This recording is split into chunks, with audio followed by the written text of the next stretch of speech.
യോഹന്നാൻ എഴുതിയ സുവിശേഷം 3-ാം അധ്യായത്തിന്റെ അവസാന ഭാഗമാണ് നമ്മളിപ്പോൾ ചിന്തിക്കുന്നത്. ആ ഭാഗത്ത് ഇപ്പോൾ ഏറ്റവും ഒടുവിൽ നമ്മൾ ധ്യാനിച്ചുകൊണ്ടിരിക്കുന്നത് യോഹന്നാൻ സ്നാപകൻ നമ്മുടെ കർത്താവായ യേശുക്രിസ്തുവിനെ കുറിച്ച് പറഞ്ഞ ഒടുവിലത്തെ സാക്ഷ്യമാണ്.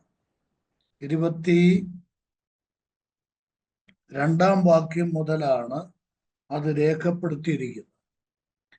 ഞാൻ കഴിഞ്ഞ ദിവസങ്ങളിൽ ഓർപ്പിച്ച ഒരു കാര്യം ഈ പഠനത്തിൽ അനിവാര്യമായി ഓർത്തിരിക്കേണ്ടതുകൊണ്ട് ഞാൻ ഇന്നും അത് തുടക്കത്തിൽ പറയാൻ ആഗ്രഹിക്കുക.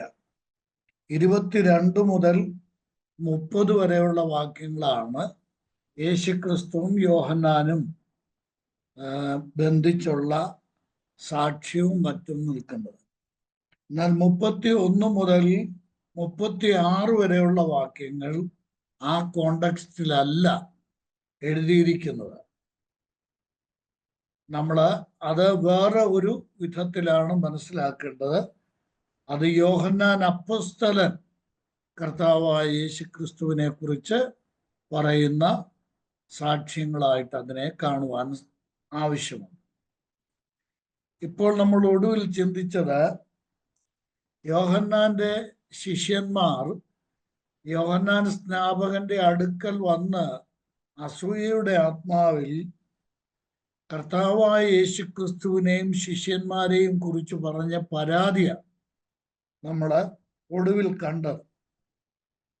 അത് 26-ാം വാക്യത്തിലാണ് ആ പരാതി രേഖപ്പെടുത്തിയിരിക്കുന്നത്. യോർദാനക്കരെ നിന്നോടുകൂടെ ഇരുന്നവൻ, നീ സാക്ഷീകരിച്ചിട്ടുള്ളവൻ തന്നെ ഇതാ സ്നാനം കഴിപ്പിക്കുന്നു, എല്ലാവരും അവന്റെ അടുക്കൽ ചെല്ലുന്നു എന്ന് പറയും. ഇതാണ് പരാതി. അവനിത് ഈ അധികാരം എവിടെ നിന്ന് കിട്ടി? നിനക്ക് സ്നാനപ്പെടുത്താനുള്ള അധികാരമുണ്ട്, ദൈവം തന്നതാണ്.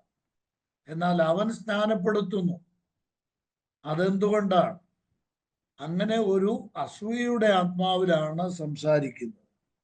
അപ്പോഴാണ് യോഹന്നാൻ പറഞ്ഞത്, നമ്മൾ കഴിഞ്ഞ ആഴ്ച അല്പം വിശദമായിട്ട് അത് ചിന്തിക്കുകയുണ്ടായി.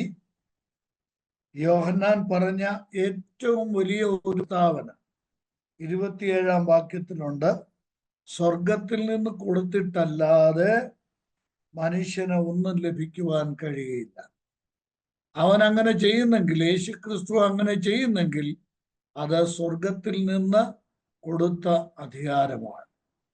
യേശുക്രിസ്തു പിതാവായ ദൈവം യേശുക്രിസ്തുവിന് നൽകിയ അധികാരങ്ങൾ, യേശുക്രിസ്തുവിന് നൽകിയ കാര്യങ്ങൾ എന്തൊക്കെയാണ് എന്ന് ഒരു ചെറിയ വിവരണമെങ്കിലും കഴിഞ്ഞ ക്ലാസ്സിൽ നമ്മൾക്ക് ലഭിച്ചു എന്ന് ഞാൻ വിചാരിക്കുന്നു. സംബന്ധിക്കാതിരുന്ന ഷൈജം ബ്രദറിനെ പോലെ ഉള്ള സഹോദരങ്ങൾ എനിക്ക് തോന്നുന്നു യൂട്യൂബിൽ നിന്ന് കേട്ട് കാണാൻ സാധ്യതയുണ്ടെന്ന് ഞാൻ വിചാരിക്കുക. ഏതാണ്ട് 350ഓളം പേര് നമ്മുടെ കഴിഞ്ഞ ക്ലാസ് ശ്രദ്ധിച്ചിട്ടുണ്ട്. ഞാൻ ഇന്നത് നോക്കിയപ്പോൾ അങ്ങനെയാണ് കാണാൻ കഴിഞ്ഞത്. അപ്പോൾ യോഹന്നാൻ സ്നാപകന്റെ ആ സാക്ഷ്യം വളരെ പ്രധാനമാണ്. പിതാവായ ദൈവം മേലിൽ നിന്ന്, സ്വർഗത്തിൽ നിന്ന് ദൈവം കൊടുത്ത അധികാരമാണ് യേശുക്രിസ്തു അത് ചെയ്യാനായി നിമിത്തമായി തീർന്നതെന്നാണ് താൻ പറഞ്ഞത്. ഇത് കർത്താവായ യേശുക്രിസ്തുവും പറയുന്നുണ്ട്. മത്തായി എഴുതിയ സുവിശേഷം 28-ാം അധ്യായത്തിൽ അത് കാണും. സ്വർഗത്തിലും ഭൂമിയിലും സകല അധികാരവും എനിക്ക് നൽകപ്പെട്ടിരിക്കുന്നു. യേശുക്രിസ്തുവിന് സ്വർഗത്തിലും ഭൂമിയിലുമുള്ള സകല അധികാരവും നൽകപ്പെട്ടിരിക്കുകയാണ്. ഇതിൻ്റെ വ്യത്യസ്ത തലങ്ങളുണ്ട്, ഘട്ടങ്ങളുണ്ട്. അതൊക്കെ നമ്മൾ പഠിക്കാൻ ആവശ്യമുണ്ട്. അത് സ്വയം സെൽഫ് സ്റ്റഡിയിൽ അത് നമ്മൾക്ക് മനസ്സിലാക്കാൻ സാധിക്കും എന്ന് ഞാൻ വിചാരിക്കും. 28-ാം വാക്യത്തിൽ നോക്കുക. അവിടെ ഈ യോഹന്നാൻ സ്നാപകന്റെ ശിഷ്യന്മാർ ആരോപിക്കാത്ത ഒരു കാര്യം, അവൻ ക്രിസ്തുവാണെന്ന് അവകാശപ്പെടുന്നു എന്ന് ഇവർ പറഞ്ഞില്ല. യോർദാൻ അക്കരെ നിന്നോടുകൂടെ ഇരുന്നവൻ, ഞാൻ ഒരു കാര്യം കൂടെ കടത്തി പറയുകയാണ്, നീ സ്നാനപ്പെടുത്തിയവൻ നിന്നേക്കാൾ അധികം ശിഷ്യന്മാരെ ചേർത്ത് സ്നാനം നടത്തുകയാണ്. അപ്പോ ആ പരാതി പറഞ്ഞ കൂട്ടത്തിൽ ഇവര് പറഞ്ഞില്ല അവൻ ക്രിസ്തുവാണെന്ന് അവകാശപ്പെടുന്നു എന്ന് അവർ പറഞ്ഞില്ല. അത് വളരെ ശ്രദ്ധിക്കേണ്ട കാര്യം. എന്നാൽ യോഹന്നാൻ സ്നാപകൻ പറയുകയാണ്, തന്നെക്കുറിച്ച് പറയുകയാണ്, നിങ്ങൾ എന്നെ അപ്രീഷിയേറ്റ് ചെയ്യുന്നുണ്ട്, നിങ്ങൾ എന്നെ ഒരു വലിയ പ്രവാചകനായിട്ട് അംഗീകരിക്കുന്നുണ്ട്, എന്നാൽ താൻ ആദ്യം പറയുന്ന വാചകം ഞാൻ ക്രിസ്തു അല്ല എന്നുള്ളതാണ്. എന്തുകൊണ്ടാണ് യോഹന്നാൻ സ്നാപകൻ ഞാൻ ക്രിസ്തു അല്ല എന്ന് പറഞ്ഞത്? അതിനൊരു പ്രധാന കാരണമുണ്ട്. നമ്മളെ 1-ാം അധ്യായത്തിന്റെ 20-ാം വാക്യത്തിൽ, യോഹന്നാന്റെ സുവിശേഷം 1-ാം അധ്യായത്തിന്റെ 20-ാം വാക്യത്തിൽ ഇതേ കാര്യം തന്നെ യോഹന്നാൻ സ്നാപകൻ ആവർത്തിക്കുന്നുണ്ട്. തന്റെ അടുക്കൽ വന്ന് ഞാൻ ക്രിസ്തു അല്ല ഏറ്റുപറഞ്ഞു, ഞാൻ ക്രിസ്തു അല്ല എന്ന് ഏറ്റുപറഞ്ഞു. അവൻ യോഹന്നാൻ സ്നാപകൻ ആവർത്തിച്ച് പറയുകയാണ് ഞാൻ ക്രിസ്തു അല്ല. എന്തുകൊണ്ടാണ് അങ്ങനെ പറയാനുണ്ടായ സാഹചര്യം? അങ്ങനെ പറയാൻ ഒരു സാഹചര്യം ഉണ്ടായിരുന്നു. ലൂക്കോസ് എഴുതിയ സുവിശേഷം 3-ാം അധ്യായത്തിന്റെ 15-ാം വാക്യത്തിൽ ഇതിന്റെ കോണ്ടെക്സ്റ്റ്, അതിന്റെ സാഹചര്യം, സന്ദർഭം നമ്മൾക്ക് കാണാൻ സാധിക്കുന്നു. ലൂക്കോസ് എഴുതിയ സുവിശേഷം പടജനവും അവനോട് ഞങ്ങൾ എന്ത് ചെയ്യണമെന്ന് ചോദിച്ചതിന്, ആരെയും ബലാത്കാരം ചെയ്യാതെയും ചതിയായി ഒന്നും വാങ്ങാതെയും നിങ്ങളുടെ ശമ്പളം മതി എന്ന് വെപ്പിൻ എന്ന് അവരോട് പറഞ്ഞു. ജനം കാത്തുനിന്നു. അവൻ ക്രിസ്തുവോ എന്ന് എല്ലാവരും ഹൃദയത്തിൽ യോഹന്നാനെ കുറിച്ച് വിചാരിച്ചു കൊണ്ടിരിക്കുമ്പോൾ, കണ്ടോ, യോഹന്നാൻ വന്ന് നമ്മൾ ചിന്തിക്കണേ, നമ്മുടെ ഭാവനയിൽ നമ്മൾക്ക് ഇതൊന്ന് കാണാൻ സാധിക്കണം. ഭാവനയല്ല, ആത്മാവിൽ നമ്മൾക്കതൊന്ന് കാണാൻ സാധിക്കണം. യോഹന്നാൻ സ്നാപകൻ വന്നൊരു കൊടുങ്കാറ്റായിട്ട് വലിയ പ്രവർത്തനം നടക്കുകയാണ്. ആയിരക്കണക്കിന് ആളുകൾ, യോർദാൻ ഇരുകരയിലുള്ള ആളുകൾ മാനസാന്തരപ്പെട്ട് യോഹന്നാന്റെ അടുക്കൽ വന്ന് സ്നാനം സ്വീകരിക്കുകയാണ്. പരീശന്മാര് വരുന്നു, അതുപോലെ തന്നെ ചുങ്കക്കാര് വരുന്നു, പിന്നീട് ഇവിടെ നമ്മൾ ഇപ്പം കണ്ടതുപോലെ പടജനം വരുന്നു, പടയാളികൾ, പട്ടാളക്കാർ വരുന്നു. അങ്ങനെ ജനം കൂട്ടം കൂട്ടമായി യോഹന്നാന്റെ അടുക്കൽ വന്ന് യോഹന്നാന്റെ പ്രസംഗം കേട്ട് മാനസാന്തരപ്പെട്ട് ജലത്തിൽ മാനസാന്തര സ്നാനം ഏൽക്കുന്നത് കണ്ടപ്പോൾ യഹൂദന്മാരായിട്ടുള്ള ആളുകൾക്ക്, യഹൂദന്മാർക്ക് അവരുടെ ഹൃദയത്തിൽ ഒരു വലിയ പ്രതീക്ഷ അലയടിക്കുകയാണ്. എന്താണ് ആ പ്രതീക്ഷ? നൂറ്റാണ്ടുകളായി, സഹസ്രാബ്ദങ്ങളായി, പഴയ നിയമത്തിന്റെ ഓരോ ഏടുകൾ നമ്മൾ പരിശോധിച്ചാൽ അത് മനസ്സിലാവും. അവർ പ്രതീക്ഷിച്ചിരുന്ന മിശിഹ, ദൈവം വാഗ്ദത്തം ചെയ്ത മിശിഹ ആയിരിക്കാം ഈ വന്നത്. ഇല്ലെങ്കിൽ ജനങ്ങളുടെ മധ്യത്തിൽ ഇത്രമാത്രം ഒരു ഉണർവ്, ഒരു ആത്മീക മുന്നേറ്റം ഉണ്ടാക്കുവാൻ, ഉൽപ്പാദിപ്പിക്കുവാൻ ഒരിക്കലും സാധിക്കയില്ല എന്ന് കണ്ട ജനം യോഹന്നാൻ സ്നാപകനെ പറയണം. യോഹന്നാൻ സ്നാപകൻ യേശു എന്നല്ല, ക്രിസ്തു ആയിരിക്കും. മിശിഹ, ക്രിസ്തു എന്നുള്ള വാക്ക് ഗ്രീക്ക് വാക്കാണ്, ക്രിസ്റ്റോസ് എന്ന വാക്ക്. മിശിഹ യഹൂദന്മാരുടെ എബ്രായ വാക്കാണ്. ഈ മിശിഹ ആയിരിക്കും എന്നുള്ള അവരുടെ പ്രതീക്ഷയാണ് ഇവിടെ യോഹന്നാൻ സ്നാപകൻ ഒരു മൺകുടം താഴെ ഇട്ട് ഉടയ്ക്കുന്നത് പോലെ താൻ ഉടച്ച് തകർത്ത് കളയുന്നത്. എന്താ പറയുന്നത്? നിങ്ങൾ പ്രതീക്ഷിക്കുന്നത് പോലെ ഞാൻ ക്രിസ്തു അല്ല. നേരിട്ടങ്ങ് പറയുകയാണ്, വളച്ചൊടിച്ചൊന്നുമല്ല. താൻ വ്യക്തമായിട്ട് നേരിട്ട് പറയുകയാണ് ഞാൻ ക്രിസ്തു അല്ല. ഇനി നമ്മൾ ശ്രദ്ധിച്ചാൽ അറിയാം, മത്തായി എഴുതിയ സുവിശേഷം 14-ാം അധ്യായത്തിന്റെ 2 മുതലുള്ള വാക്യങ്ങൾ വായിച്ചാൽ അവിടെ അവൻ യോഹന്നാൻ സ്നാപകൻ അവൻ മരിച്ചവരുടെ ഇടയിൽ നിന്ന് ഉയർത്തു, അതുകൊണ്ടാകുന്നു ഈ ശക്തികൾ അവനിൽ വ്യാപരിക്കുന്നു എന്ന് തന്റെ ഭൃത്യന്മാരോട് പറഞ്ഞു. കണ്ടോ, ഹേരോദ രാജാവ് ഹേരോദാവിന്റെ കൊട്ടാരത്തിൽ വന്ന് സംസാരിച്ചയാളാണ്.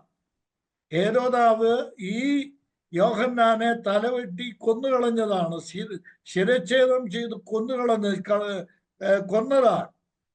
എന്നാൽ യേശുക്രിസ്തു തുടർന്ന് വന്ന് അത്ഭുതങ്ങൾ ചെയ്യുന്നു, അടയാളങ്ങൾ ചെയ്യുന്നു, വലിയ പ്രവൃത്തികൾ ചെയ്യുമ്പോൾ യേശുക്രിസ്തുവിനെ നോക്കി യേശുക്രിസ്തുവിനെ കുറിച്ച് തന്റെ ഭൃത്യന്മാരോട് ഹേരോദാവ് പറയുന്നത് എന്താണെന്ന് നോക്കിയേ. എന്താ പറഞ്ഞത്? യോഹന്നാൻ സ്നാപകൻ മരിച്ചവരുടെ ഇടയിൽ നിന്ന് ഉയർത്തെഴുന്നേറ്റ് വന്നതായിരിക്കാം എന്ന് സംശയിക്കുകയാണ്. അപ്പോൾ യോഹന്നാൻ സ്നാപകൻ യേശുക്രിസ്തു ആണ് എന്ന ധാരണയിലാണ് ആ ഹേരോദാവ്. ക്രിസ്തുവാണ്, യേശുക്രിസ്തു എന്നുള്ള വാക്ക് അല്ല, ക്രിസ്തുവാണ്, മിശിഹായാണ് എന്ന ധാരണയിലാണ് താൻ സംസാരിക്കുന്നത്. ഞാനിവിടെ ഒരു കാര്യം ഒന്ന് ഓർമ്മിപ്പിക്കട്ടെ. ദൈവവചനം പഠിപ്പിക്കുകയും ചെയ്യുന്ന, പ്രസംഗിക്കുകയും ചെയ്യുന്ന ദൈവദാസന്മാർ എപ്പോഴും ഓർമ്മയിലിരിക്കേണ്ട ഒരു കാര്യം, യോഹന്നാൻ ഒരിക്കലും ഒരത്ഭുതവും ചെയ്തിട്ടില്ല. യോഹന്നാൻ ഒരടയാളവും ചെയ്തിട്ടില്ല. യോഹന്നാന്റെ പ്രസംഗമായിരുന്നു ജനങ്ങളെ സ്വാധീനിച്ചത്. ജനങ്ങൾ മാനസാന്തരപ്പെട്ട് യോഹന്നാന്റെ പ്രസംഗം കേട്ടാൽ നമ്മളത് അധികം നോട്ട് ചെയ്തിരിക്കാൻ സാധ്യതയില്ല. യോഹന്നാൻ ഇത്രമാത്രം ജനസ്വാധീനം ഉണ്ടാക്കിയത് ഒരത്ഭുതവും ചെയ്തിട്ടല്ല. ഏലിയാവിന്റെ ആത്മാവോടും ശക്തിയോടും കൂടെ വന്ന ഒരു പ്രവാചകനാണ് യോഹന്നാൻ സ്നാപകൻ. കർത്താവായ യേശുക്രിസ്തു വ്യക്തമായിട്ടത് പറഞ്ഞു. വരുവാനുള്ള ഏലിയാവ് യോഹന്നാനാണെന്ന് തീർത്തു പറഞ്ഞു, വ്യക്തമായിട്ട് പറഞ്ഞു. വരുവാനുള്ള ഏലിയാവാണ് ഇത്. എന്നാൽ ഏലിയാവ് അത്ഭുതം ചെയ്തു. ഏലിയാവ് ആകാശത്തിൽ നിന്ന് തീയിറക്കി, ഇങ്ങനെയുള്ള അത്ഭുതങ്ങൾ ഏലിയാവ് ചെയ്തു. എന്നാൽ ഏലിയാവിന്റെ ആത്മാവോട് കൂടെ വന്ന യോഹന്നാൻ ഒരത്ഭുതം പോലും ചെയ്തില്ല. താൻ പ്രസംഗിക്കുകയായിരുന്നു. തന്റെ പ്രസംഗമാണ് ജനങ്ങളിൽ പാപബോധമുണ്ടാക്കി ആത്മീകമായ ഉണർവ് നൽകി മാനസാന്തരത്തിലേക്ക് അവരെ നടത്തിയത്. അപ്പോൾ ജനത്തിന് പൊതുവെ ഒരു ധാരണ ഉണ്ടായിരുന്നു, ക്രിസ്തുവാണ് യോഹന്നാൻ സ്നാപകൻ, മിശിഹായാണ് യോഹന്നാൻ സ്നാപകൻ എന്ന് പൊതുവെ ഒരു ധാരണയുണ്ടായിരുന്നു. അത് യോഹന്നാന്റെ ശിഷ്യന്മാർക്കും ഉണ്ടായിരുന്നു. ഈ ഭാഗം, ഈ കോണ്ടക്സ്റ്റ് വെച്ച് യോഹന്നാൻ 3-ാം അധ്യായത്തിൽ നമ്മളിപ്പോൾ വായിച്ച ഭാഗം 28-ാം വാക്യം, ഞാൻ ക്രിസ്തു അല്ല എന്ന് യോഹന്നാൻ സ്നാപകൻ തന്റെ ശിഷ്യന്മാരോട് പറയണമെങ്കിൽ അവരുടെ ഉള്ളിലും ഒരു ധാരണയുണ്ടായിരുന്നു, യോഹന്നാൻ സ്നാപകൻ ക്രിസ്തു ആയിരിക്കും എന്നുള്ള ആ ധാരണയെ ചീട്ടുകൊട്ടാരം പോലെ തകർക്കുകയാണ് യോഹന്നാൻ സ്നാപകൻ ചെയ്തത്. ഞാൻ ക്രിസ്തു അല്ല, അസന്ദിഗ്ധമായി പറയുകയാണ്. ഞാനിവിടെ ഒരു വലിയ സത്യം പറയട്ടെ. ഇതൊക്കെ നമ്മൾ ചിന്തിക്കുമ്പോൾ വേദപുസ്തകത്തിലെ ഇതര ഭാഗങ്ങൾ, ദൈവവചനത്തിലെ തിരുവഴുത്തിലെ ഇതര ഭാഗങ്ങൾ കൂടെ നമ്മൾ ചിന്തിക്കാൻ ആവശ്യമാണ്. അന്ത്യകാലത്ത് സംഭവിക്കുന്ന ഒരു കാര്യമുണ്ട്. എന്താ? അനേകർ എഴുന്നേറ്റ് തങ്ങൾ ക്രിസ്തുവാണ് എന്ന് പറയും. നോക്കണം, ഞാൻ ആ വാക്യങ്ങളൊക്കെ ഇവിടെ നോട്ട് ചെയ്തിട്ടുണ്ട്. മർക്കോസ് എഴുതിയ സുവിശേഷം 13-ാം അധ്യായത്തിന്റെ 22-ാം വാക്യം, മത്തായി സുവിശേഷം 24-ാം അധ്യായത്തിന്റെ 5-ാം വാക്യം, 24-ാം അധ്യായത്തിന്റെ തന്നെ 24-ാം വാക്യം, 2 തെസ്സലോനിക്കർ 2-ാം അധ്യായത്തിന്റെ 4-ാം വാക്യം, ഇങ്ങനെ ഒട്ടേറെ വചനങ്ങളുണ്ട്. ഈ വചനങ്ങളെല്ലാം ചേർത്ത് വെച്ച് പഠിച്ചാൽ അന്ത്യകാലത്തിന്റെ ലക്ഷണങ്ങളിൽ ഒന്നായി യേശുക്രിസ്തു പറഞ്ഞ ഒരു പ്രാവചനിക സത്യം, കർത്താവിന്റെ പേരിൽ ക്രിസ്തുവാണ് എന്ന് പറഞ്ഞ് അനേകർ എഴുന്നേൽക്കും. ഞാനിവിടെ ഒരു വസ്തുത പറയട്ടെ. മത്തായി സുവിശേഷം 24-ാം അധ്യായത്തിന്റെ 5-ാം വാക്യം ഒന്ന് നോക്കിയാട്ടെ. മത്തായി 24:5 ഒരു സത്യം ഒന്ന് വെളിപ്പെടുത്താനാണ്. ഞാൻ ക്രിസ്തു എന്ന് പറഞ്ഞ് അനേകർ എന്റെ പേർ എടുത്തു വന്ന് പലരെയും തെറ്റിക്കും. പലരെയും തെറ്റിക്കും. ഇനി 24-ാം അധ്യായത്തിന്റെ 24-ാം വാക്യം എന്താ? കള്ളക്രിസ്തുക്കളും കള്ളപ്രവാചകന്മാരും എഴുന്നേറ്റ് കഴിയുമെങ്കിൽ വൃതന്മാരെയും തെറ്റിപ്പാനായി വലിയ അടയാളങ്ങളും അത്ഭുതങ്ങളും കാണിക്കും. ഇതൊന്ന് നോട്ട് ചെയ്യണേ പ്രിയപ്പെട്ടവരെ. ദയവായിട്ട് എല്ലാവരും ഈ വചനം പ്രത്യേകം ഒന്ന് നോട്ട് ചെയ്യണം. 24-ാം വാക്യം. 5-ാം വാക്യത്തിൽ പറയുന്നു, എന്റെ പേരെടുത്ത് അനേകർ വരും, അന്ത്യകാലത്ത് വരും എന്ന് പറയുന്നു. എന്നാൽ 24-ാം വാക്യത്തിൽ പറയുന്ന ആ വചനം ചുവന്ന മഷിക്ക് അടിവരയിടേണ്ടതാണ്. എന്താ? കള്ളക്രിസ്തുക്കൾ എഴുന്നേൽക്കും, കള്ളപ്രവാചകന്മാരും എഴുന്നേൽക്കും. കള്ളക്രിസ്തുക്കളും കള്ളപ്രവാചകന്മാരും എഴുന്നേൽക്കും എന്ന് മാത്രമല്ല, നോക്കണം, ജനം തെറ്റിപ്പോകാനുള്ള കാരണം എന്താണെന്നറിയാമോ? എന്താ അവർ തെറ്റിപ്പോകാനുള്ള കാരണം? അത്ഭുതങ്ങളും അടയാളങ്ങളും കാണിക്കും. വൃതന്മാരെയും തെറ്റിക്കുവാൻ കഴിയുമെങ്കിൽ വൃതന്മാരെയും തെറ്റിക്കുവാൻ അത്ഭുതങ്ങളും അടയാളങ്ങളും. ദയവ് ചെയ്ത് ഞാൻ പറയുന്ന അർത്ഥത്തിൽ, തിരുവെഴുത്തിൽ നമ്മുടെ കർത്താവ് പറഞ്ഞ അർത്ഥത്തിൽ മനസ്സിലാക്കുക. കാണുന്ന അടയാളങ്ങളും അത്ഭുതങ്ങളും എല്ലാം കർത്താവ് ചെയ്യുന്നതാണ്, ദൈവാത്മാവ് ചെയ്യുന്നതാണ് എന്ന് ധരിച്ച് വശായി പോകരുത്. അത് ചെയ്യാൻ കള്ളക്രിസ്തുക്കൾക്കും പിന്നെ കള്ളപ്രവാചകന്മാർക്കും സാധിക്കും. ഇന്ന് ക്രൈസ്തവ ലോകത്തിൽ ഈ മാർഗത്തെ കച്ചവടവൽക്കരിച്ചിരിക്കുക. അത്ഭുതങ്ങളുടെയും അടയാളങ്ങളുടെയും പേരിൽ ഇതൊരു നല്ല വാണിജ്യമായിട്ട്, നല്ലൊരു വ്യവസായമായിട്ട് മാറ്റിയിരിക്കുക. നമ്മൾ ഓർക്കേണ്ട ഒരു കാര്യം, കള്ളക്രിസ്തുക്കളും കള്ളപ്രവാചകന്മാരും എഴുന്നേറ്റ് തങ്ങൾ ക്രിസ്തുവാണെന്ന് അവകാശപ്പെടുമെന്ന് മാത്രമല്ല കർത്താവ് പറഞ്ഞത്, പിന്നെ അവർ അത്ഭുതങ്ങളും അടയാളങ്ങളും ചെയ്യും. ഇനിയും ഞാൻ പറയുന്ന കാര്യം ശ്രദ്ധിക്കണം. തെസ്സലോനിക്കർക്ക് എഴുതിയ 2-ാം ലേഖനം 4-ാം അധ്യായത്തിലും വെളിപാട് പുസ്തകം 13-ാം അധ്യായം, വെളിപാട് പുസ്തകം 13-ാം അധ്യായത്തിന്റെ 11 മുതൽ 14 വരെയുള്ള വാക്യം കുറിച്ചിടുക. ഹോംവർക്കാണ്, നിങ്ങൾ നോക്കിയാൽ മതി. 2 തെസ്സലോനിക്കർ 2-ാം അധ്യായത്തിന്റെ 4-ാം വാക്യം മുതൽ നമ്മൾ വായിച്ചാൽ അത് ആന്റി ക്രൈസ്റ്റിന്റെ ചരിത്രത്തിലേക്കുള്ള രംഗപ്രവേശനമാണ്. അവൻ എന്ത് ചെയ്യുമെന്നറിയാമോ? വെളിപാട് പുസ്തകം 13-ാം അധ്യായം വായിച്ചാൽ മഹാത്ഭുതങ്ങളാണ് അവൻ ചെയ്യാൻ പോകുന്നത്. ഞാൻ പറയാൻ വന്ന കാര്യം ഇതാണ്: എന്തുകൊണ്ടാണ് യഹൂദന്മാർ ആന്റി ക്രൈസ്റ്റിനെ അംഗീകരിക്കാൻ പോകുന്നത്? ചോദ്യം മനസ്സിലായോ? ആന്റി ക്രൈസ്റ്റിനെ അവർ അംഗീകരിക്കുന്നത് എങ്ങനെയാണ്? ക്രിസ്തുവായിട്ട് അംഗീകരിക്കുന്നത്, അവരുടെ മിശിഹായിട്ട് അവർ അംഗീകരിക്കുന്നത്. പണ്ട് വന്ന് കുരിശിൽ മരിച്ചെന്ന് പറയുന്ന ആ യേശു ഉണ്ടല്ലോ, ആ യേശു കള്ളക്രിസ്തുവാണ്, ആ യേശു കള്ളമിശിഹായാണ്. ഇപ്പൊ വന്നിരിക്കുന്ന ഈ ആളുണ്ടല്ലോ, ആര്? ഈ ക്രിസ്തു, ഇപ്പൊ ക്രിസ്തുവാണെന്ന് പറഞ്ഞു, ഇദ്ദേഹമാണ് യഥാർത്ഥ ക്രിസ്തു എന്ന് പറഞ്ഞ് ആന്റി ക്രൈസ്റ്റിനെ ക്രിസ്തുവായിട്ട് അംഗീകരിക്കാൻ, മിശിഹായിട്ട് അംഗീകരിക്കാനുള്ള കാരണം എന്താണെന്നറിയാമോ? അവൻ ചെയ്യാൻ പോകുന്ന മഹാത്ഭുതങ്ങളാണ്. പ്രതിമ വരെ സംസാരിക്കാൻ പോകുകയാണ്. വ്യാജമായ പൈശാചിക ശക്തി കൊണ്ട് വെളിപാട് പുസ്തകത്തിൽ നിങ്ങൾ കാണുന്ന അത്ഭുതങ്ങൾ, ആന്റി ക്രൈസ്റ്റ് ചെയ്യുന്ന അത്ഭുതങ്ങൾ, ഓർക്കണം, ദൈവാത്മാവ് മാത്രമല്ല അത്ഭുതങ്ങളും അടയാളങ്ങളും ചെയ്യുന്നത്.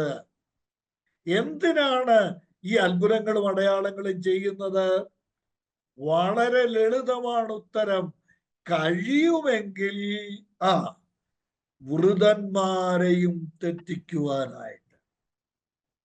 ഞാൻ ഈ ക്ലാസ്സിൽ അടിവരയിട്ടൊരു കാര്യം പറഞ്ഞു മുന്നോട്ട് പോകട്ടെ. നമ്മുടെ ജീവിതത്തിൽ ഒരു അത്ഭുതവും കർത്താവ് ചെയ്തില്ലെങ്കിലും, യോഹന്നാൻ സ്നാപകൻ ഒരു അത്ഭുതവും ചെയ്തില്ല, എന്നിട്ടും താൻ അംഗീകരിക്കപ്പെട്ടു. കേട്ടോ, ദൈവവേല ചെയ്യുന്ന എൻ്റെ സഹോദരങ്ങളോട്, എൻ്റെ സഹപ്രവർത്തകരോട് ഞാൻ നിങ്ങളെ എൻ്റെ നെഞ്ചോട് ചേർത്ത് പിടിച്ച് ഞാൻ പറയട്ടെ, നമ്മൾ ഒരു കൃത്രിമവും കർത്താവിൻ്റെ വേലയിൽ ചെയ്യേണ്ട കാര്യമില്ല. കേട്ടോ, ഒരത്ഭുതവും ഒരടയാളവും നമ്മൾ നിമിത്തം നടന്നില്ലെങ്കിലും സുവിശേഷം പ്രസംഗിക്കാൻ സാധിച്ചാൽ കർത്താവിന്റെ മുമ്പിൽ ലജ്ജിക്കുവാൻ സംഗതിയില്ലാത്ത വേലക്കാരായിട്ട് നിൽക്കാൻ നമുക്ക് കഴിയും. അവർക്കൊക്കെ ചെയ്യാൻ കഴിയുന്ന കാര്യം അവരൊക്കെ ചെയ്യുന്ന കാര്യങ്ങൾ എനിക്ക് ചെയ്യാൻ പറ്റുന്നില്ലല്ലോ എന്ന് ഒരൊറ്റ സഹോദരനും സഹോദരിയും വിഷമിക്കുകയോ പ്രയാസപ്പെടുകയോ ചെയ്യരുത്. ഇത് സാത്താന്യ തന്ത്രമാണ്. ഇത് പിശാചിന്റെ ഒരു വലിയ തന്ത്രമാണ് എന്നുള്ളത് മനസ്സിലാക്കി. അതുകൊണ്ടാണ് യോഹന്നാൻ സ്നാപകൻ നേരിട്ട് ഒരു അർത്ഥശങ്കയ്ക്കിടയില്ലാതെ പറയുകയാണ്, നിങ്ങൾ എന്നെ ക്രിസ്തുവായിട്ട് ധരിച്ചിട്ടുണ്ടെങ്കിൽ അതങ്ങ് മാറ്റിക്കളഞ്ഞേര്, ഞാൻ ക്രിസ്തു അല്ല. ഞാൻ ദീർഘിപ്പിക്കുന്നില്ല. കണ്ടോ, ഇത് വളരെ അനുഗ്രഹിക്കപ്പെട്ട ഒരു യാഥാർത്ഥ്യമാണ്. താൻ പറയുന്ന അടുത്ത വാചകം നോക്കി, ഞാൻ ക്രിസ്തു അല്ല എന്ന് പറഞ്ഞിട്ട് അടുത്ത് യോഹന്നാൻ സ്നാപകൻ പറയുന്നത്, സ്തോത്രം, അവനു മുമ്പായി അയക്കപ്പെട്ടവൻ ആണ്. ഞാൻ അവനു മുമ്പായി അയക്കപ്പെട്ടവനാകുന്നു.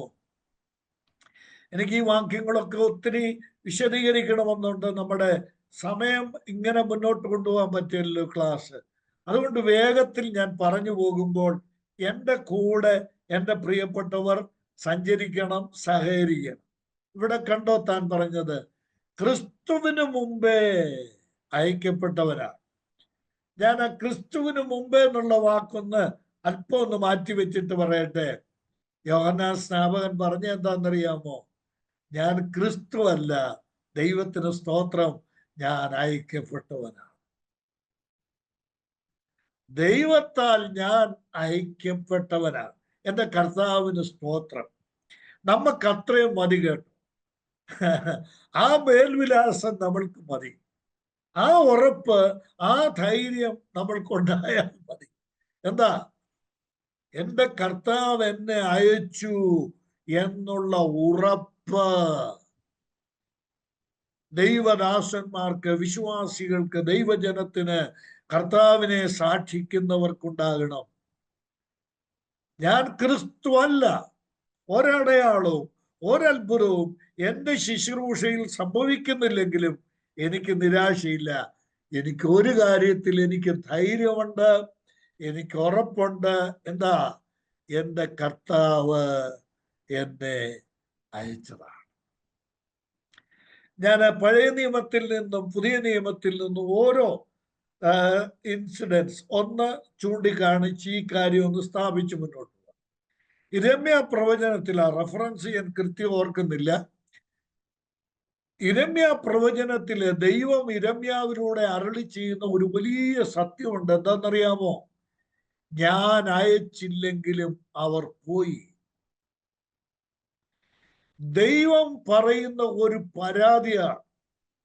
പഴയ നിയമ കാലഘട്ടത്തിലെ പ്രവാചകന്മാർ എന്ന് പറയുന്ന ഒരു വിഭാഗം ദൈവം അയച്ചിട്ട് പ്രവചന ശുശ്രൂഷ ചെയ്ത ദൈവദാസന്മാരുണ്ട്.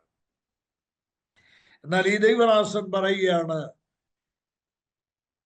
ഞാൻ യഹോവ ദൈവം അയച്ചില്ല എങ്കിലും, ഞാൻ അയച്ചില്ലെങ്കിലും അവർ പോയി. ഞാൻ പറയട്ടെ, അയക്കപ്പെടാതെ പോകുന്നതാണ് ഏറ്റവും ശാപകരമായ അനുഭവം. അയക്കപ്പെടാതെ പോയി ശുശ്രൂഷ ചെയ്യുന്നവർ തീർച്ചയായിട്ടും അവർ നിത്യലജ്ജ ചുമക്കേണ്ടതായി വരും. ഞാൻ പറയട്ടെ, പ്രവാചകന്റെ വടിയും കൊണ്ട് ഗേഹാസി പ്രവാചകന് മുമ്പേ ഓടി, ഏലിശായിക്ക് മുമ്പേ ഓടി. പ്രവാചകനായ ഏലീശായുടെ വടിയും കൊണ്ട് ഏലീശായിക്ക് മുമ്പേ ഓടി. മുമ്പേ ഓടുന്ന കുറെ പാർട്ടികളുണ്ട്. ദൈവം അയക്കാതെ ആ വടിയും കൊണ്ടൊന്ന് ഈ ബാലന്റെ മേൽ വെച്ചു, ഒരു ചലനവും ഉണ്ടായില്ല. ദൈവം അയക്കാതെ പോയി. എത്ര വലിയ മാന്ത്രിക വടി ഉപയോഗിച്ചാലും ഒരു ചലനവും ഉണ്ടാകുകയില്ല കേട്ടോ. ഇത് വളരെ ശ്രദ്ധിക്കേണ്ട ഒരു കാര്യമാണ്. ദൈവം അയക്കുക, അയച്ചിട്ട് പോവുക. കർത്താവ് തന്റെ ശുശ്രൂഷ രംഗത്തിൽ മത്തായി സുവിശേഷം 9-ാം അധ്യായം, അതുപോലെ തന്നെ 10-ാം അധ്യായത്തിന്റെ പ്രാരംഭ ഭാഗം, ജനത്തെ ഇടയനില്ലാത്ത ആടുകളെ പോലെ കണ്ടപ്പോൾ കർത്താവ് പറഞ്ഞു, നിങ്ങൾ പോകണം, ഞാൻ അയക്കുകയാണ്. എങ്ങനെ അയക്കുന്നത്? ചെന്നായ്ക്കളുടെ നടുവിൽ കുഞ്ഞാടുകളെ പോലെ ഞാൻ നിങ്ങളെ അയക്കുകയാണ്. ഞാൻ ഒരൊറ്റ വാചകം പറഞ്ഞ് അവിടുന്ന് മുന്നോട്ട് പോവുക. കർത്താവ് നമ്മളെ അയക്കുക. കർത്താവ് അയച്ചവരാണ് പോകേണ്ടത്. നമ്മള് തിരുവെഴുത്ത് പഠിക്കുമ്പോൾ നമ്മൾ കാണുന്ന ഒരു വലിയ സത്യം ഞാൻ ഓർമ്മിപ്പിക്കട്ടെ.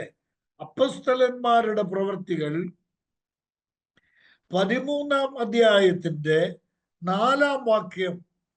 അപ്പോസ്തലന്മാരുടെ പ്രവൃത്തികൾ, ഈ പുസ്തകമൊക്കെ നല്ലതുപോലെ പഠിക്കേണ്ട. പരിശുദ്ധാത്മാവ് അവരെ പറഞ്ഞയച്ചിട്ട് അവർ സെലൂക്കയിലേക്ക് ചെന്നു. പരിശുദ്ധാത്മാവ് അവരെ പറഞ്ഞയച്ചു. ഇതെന്താ സംഭവം നമുക്കറിയാമല്ലോ. അന്ത്യോക്യ സഭയില് ഉപവസിച്ചും പ്രാർത്ഥിച്ചും കർത്താവിനെ ആരാധിച്ചും കൊണ്ട് ദൈവജനം ഇരിക്കുമ്പോൾ അവരുടെ ഉപവാസത്തിന്റെയും പ്രാർത്ഥനയുടെയും വിഷയം എന്താണെന്നറിയാമോ? ലോക സുവിശേഷവൽക്കരണത്തിനായി മിഷണറിമാരെ അയക്കണമെന്നുള്ളതായിരുന്നു അവരുടെ പ്രാർത്ഥനാ വിഷയമെന്ന് ആ കോണ്ടെക്സ്റ്റിൽ നമ്മൾക്ക് മനസ്സിലാവും. അവിടെ അത് പ്രത്യേകം എഴുതിയിട്ടില്ല. എന്നാൽ അന്ത്യോക്യ സഭ പ്രാർത്ഥിച്ചത് സുവിശേഷവൽക്കരണത്തിനായി ദൈവദാസന്മാരെ അയക്കണമെന്ന്. ഞാൻ ഓർമ്മിപ്പിക്കട്ടെ സഹോദരന്മാരെ, നമ്മുടെ സഭകളിൽ, നമ്മുടെ കൂട്ടായ്മകളിൽ ഉപവാസം ആവശ്യമാണ്, പ്രാർത്ഥന ആവശ്യമാണ്. രോഗസൗഖ്യത്തിനും മറ്റു കാര്യങ്ങൾക്കും വേണ്ടിയല്ല, വിസയും ഒന്നൊക്കെ കിട്ടാൻ വേണ്ടിയല്ല. ഇന്ന് അനേക ആളുകൾ ഉപവസിക്കുന്നതൊക്കെ അതിനു വേണ്ടിയാണ്. എന്നാൽ സഭ പ്രാർത്ഥിച്ച എന്തിനു വേണ്ടിയാണെന്നറിയാം? ഉപവസിച്ചത് എന്തിനു വേണ്ടിയാണെന്നറിയാമോ? അവരുടെ ഹൃദയത്തിലെ ഭാരം മക്കള് പോയി ജോലി ചെയ്ത് കാശുണ്ടാക്കുന്നില്ലല്ലോ എന്നുള്ളതല്ല. അവരുടെ ഹൃദയത്തിലെ ഭാരം ആത്മാക്കൾ രക്ഷിക്കപ്പെടണം, സുവിശേഷം വ്യാപരിക്കപ്പെടണം, അനേക പാപികൾ വിശ്വാസത്തിലേക്കും സുവിശേഷത്തിന് അധീനരായിത്തീരും. അതിനുവേണ്ടി അവർ പ്രാർത്ഥിച്ചപ്പോൾ നോക്കണം, ഈ 13-ാം അധ്യായത്തിൽ എല്ലാം സൂക്ഷിച്ച് പഠിക്കണം. ആ പ്രാർത്ഥിച്ച സമയത്ത് 2-ാം വാക്യത്തിൽ പറയുകയാണ്, പരിശുദ്ധാത്മാവ് പറയുകയാണ്. എന്താ? ബർന്നബാസിനെയും ശൗലിനെയും ഞാൻ വിളിച്ചിരിക്കുന്ന വേലയ്ക്ക് വേണ്ടി വേർതിരിപ്പീൻ. ദൈവജനത്തിന്റെ പ്രാർത്ഥന സ്വർഗം കേട്ടു. അവിടുന്ന് മറുപടി വന്നു, സ്വർഗത്തിൽ നിന്ന് മറുപടി വന്നു. അന്ത്യോക്യ സഭയിൽ നിന്ന് 2 പേരെ നിങ്ങൾ അയക്കണം. അല്ല, ഞാൻ അയക്കുകയാണ്. പരിശുദ്ധാത്മാവ് പറയുകയാണ് 2 പേരെ അയക്കണം. ആരൊക്കെയാണ്? ബർന്നബാസിനെയും ശൗലിനെയും.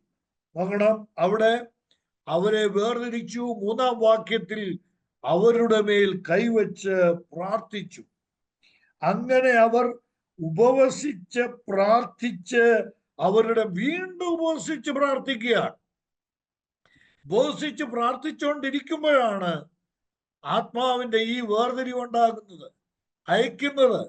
രണ്ടാമത് അവർ വീണ്ടും ഉപവസിച്ച് പ്രാർത്ഥിച്ചിട്ട് അവരുടെ മേൽ കൈവച്ചു അവരെ, അടുത്ത വാചകം, അവരെ പറഞ്ഞയച്ചു.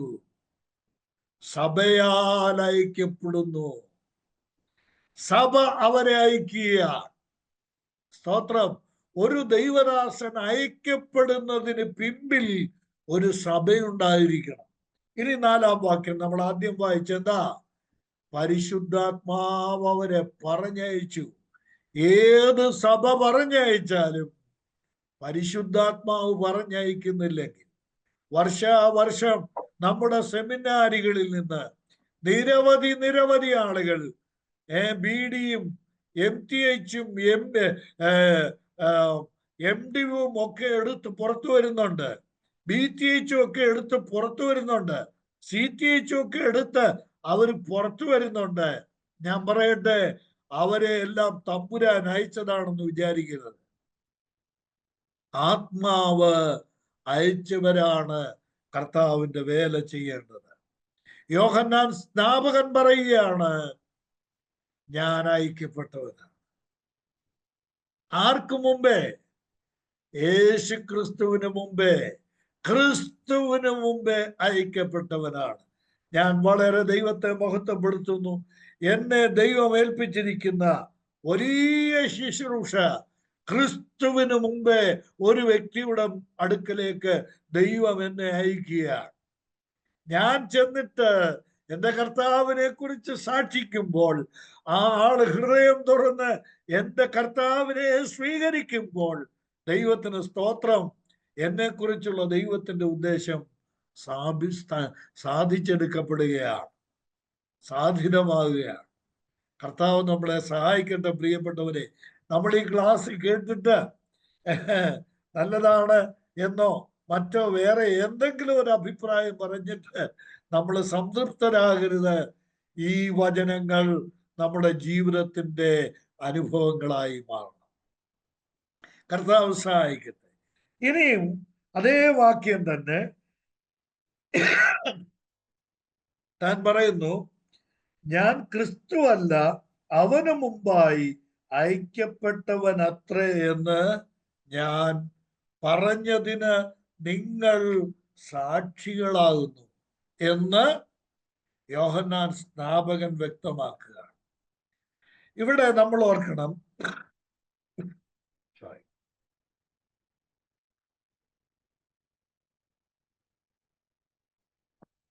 യോഹന്നാൻ തന്നെക്കുറിച്ച് പറഞ്ഞത് താൻ ക്രിസ്തുവല്ല, ഞാൻ അയക്കപ്പെട്ടവനാണ്. ഇനിയും തന്റെ സാക്ഷ്യം തുടർന്ന് പറയുന്നത്, താൻ പറയുന്നത് കേട്ടോ, തനിക്ക് പറയാനുള്ളത് എന്താന്ന് നോക്കാത്ത, എനിക്ക് വളരെ വിശദീകരിക്കേണ്ട കാര്യമാണ്. എന്നാൽ നമ്മുടെ ക്ലാസിന്റെ സമയം ഞാനൊന്ന് ക്രമീകരിക്കേണ്ടത് കൊണ്ട് ഞാൻ വളരെ വേഗം പറഞ്ഞു പോകട്ടെ.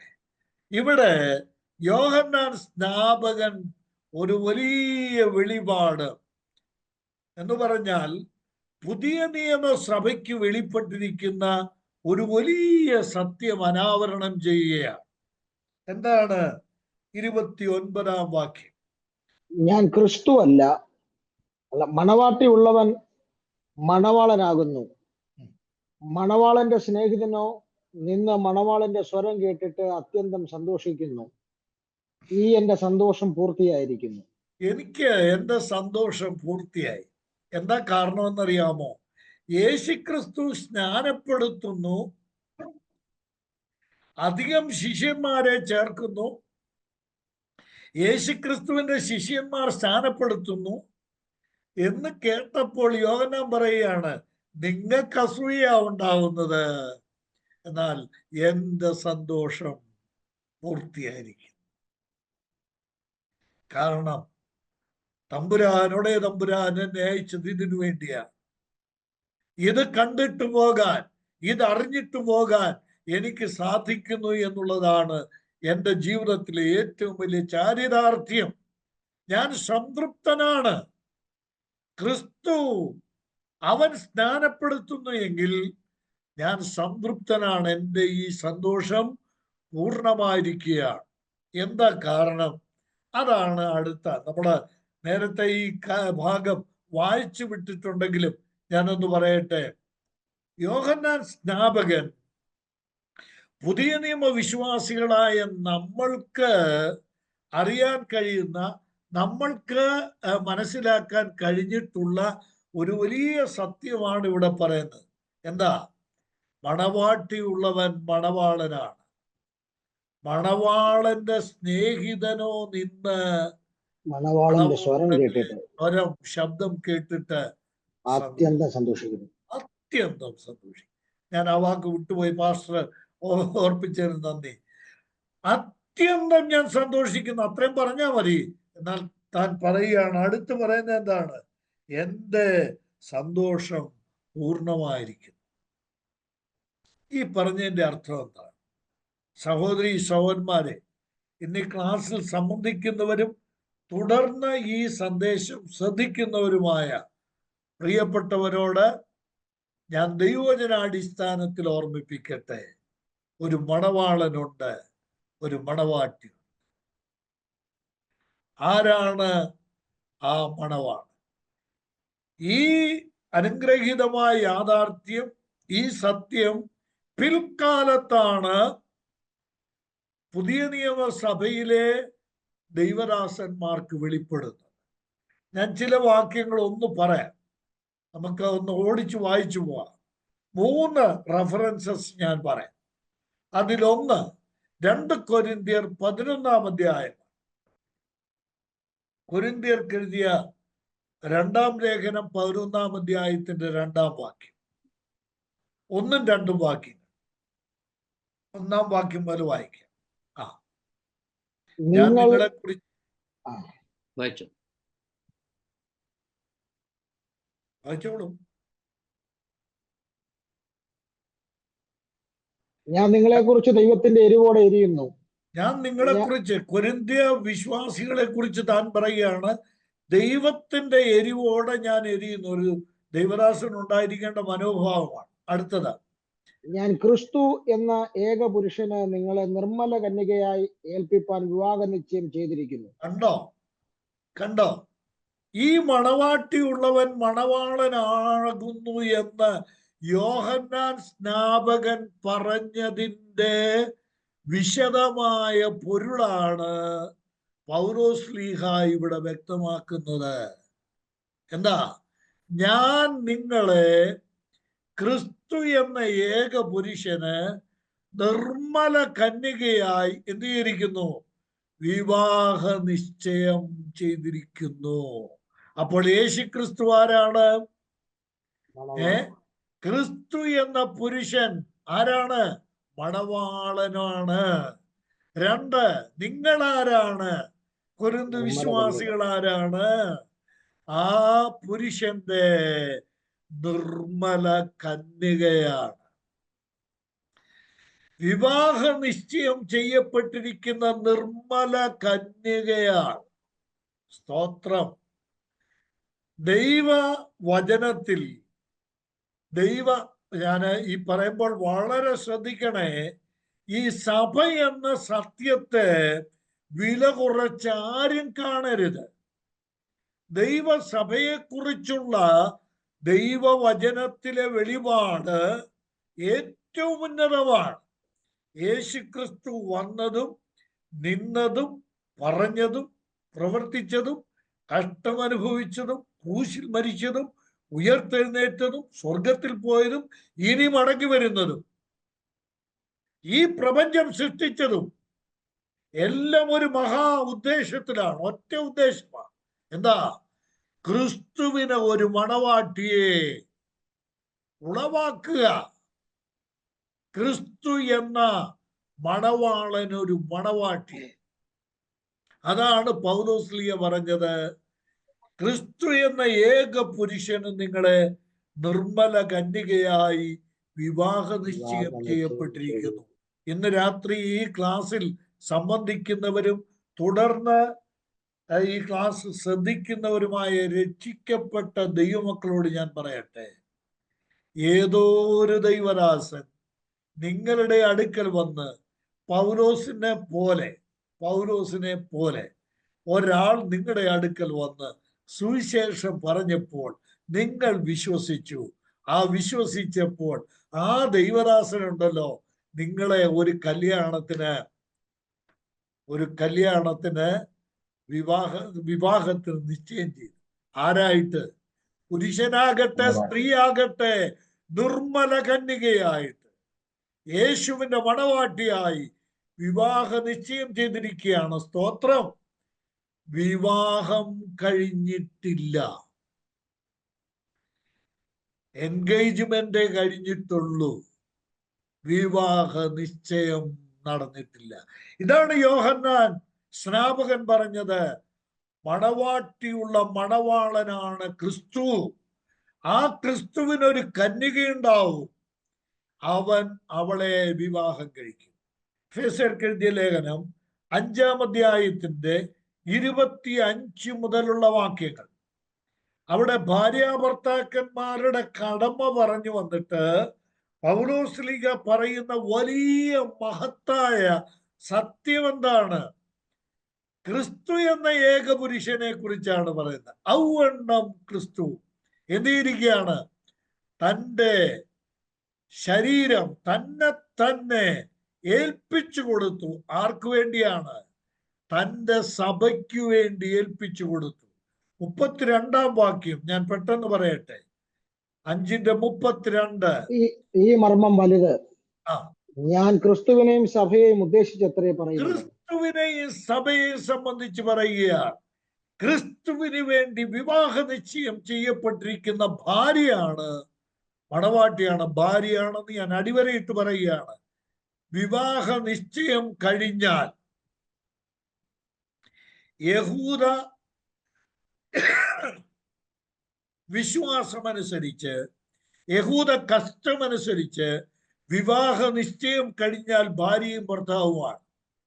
യോസെഫും മറിയയുമായിട്ടുള്ള വിവാഹ നിശ്ചയം കഴിഞ്ഞു, വിവാഹം കഴിഞ്ഞിട്ടില്ല.